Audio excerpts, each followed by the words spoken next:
the infusion of cash, is that the one way to put it for what Tom? It's a heck of an infusion.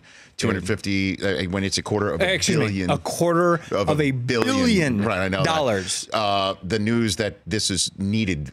Obviously, everyone could use a quarter of a billion. In case anyone's wondering, I definitely need and want a quarter of $1 billion. Right, but to make payroll, is that true? Payroll? Yes. Do you think payroll was a quarter of $1 billion? No, just that it. Because if it was, next week's gonna be real tough. Come on, you know what I mean. If I need a quarter of $1 billion a week, we're probably not running a great business. No. Listen, here's the thing.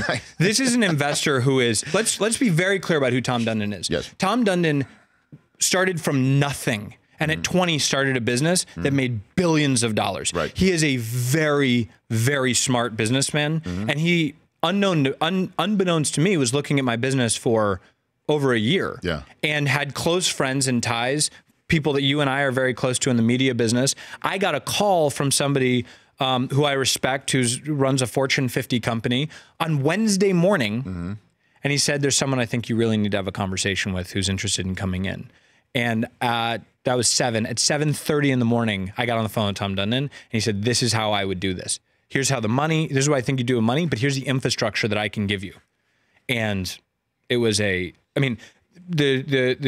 truly unfortunate nature of being a startup is you make mistakes. Most startups don't have the challenge of being on the national stage the way we are. So when we switch payroll companies, and it's gotten blown into something that's really unfortunate. And I've spent a lot of time talking to a lot of players, apologizing for what we did. We thought we were making it better by putting them on a system that would have the insurance the way it did and everything. We probably should have done it 2 weeks earlier. We've learned our lesson there. But that was a confluence of events with what happened with Tom. Tom, he completely changes everything. I go from being a startup company. This is what he said to me on the phone. This is the first conversation. He said, "Listen, you've raised your Series A, and you're going to raise your Series B, and then you're going to go raise your Series C. Or you could take my money, and we'll just call it your Series Infinity." And I was like, "What does that even mean?" He said, "You will never want for money again." I was like, "What now? Do I sign on the dotted line? Or what do I do?" And I said, "What does that actually mean?" He said, "Look, not only am I going to give you money, I'm going to give you infrastructure." This is a guy, he took me into a meeting with the heads of AT&T a couple of days ago. Yeah.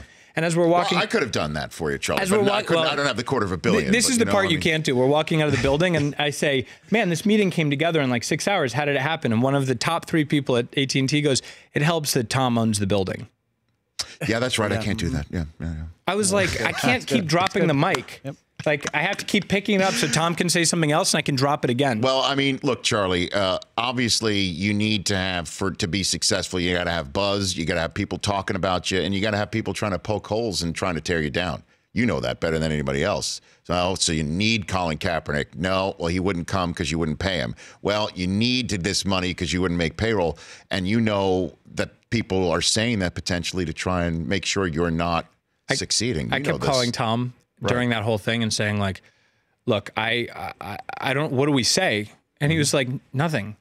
It's like, they're talking about us. They're talking about us endlessly. Yeah. Tom's got a little Jerry in him. He's got a little Cuban in him. He's got, really? Okay. Dude, he's a, let me be really clear. We internally call Tom NSA, not screwing around. Yeah. He's the guy who comes in and is just like, "This is how we're doing it," and has the vision of how to actually execute it, and then the chops behind it.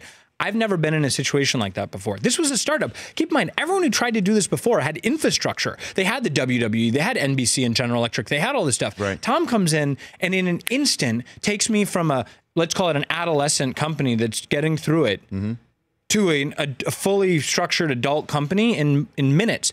So we're going to go to the Combine next week and we're going to sit down with people, and we're not having conversations about, tell me about what the backdrop is. I'm just saying, here's the new chairman of my board, and oh, by the way, Google him. The Rich Eisen Show, weekdays at noon Eastern on Audience.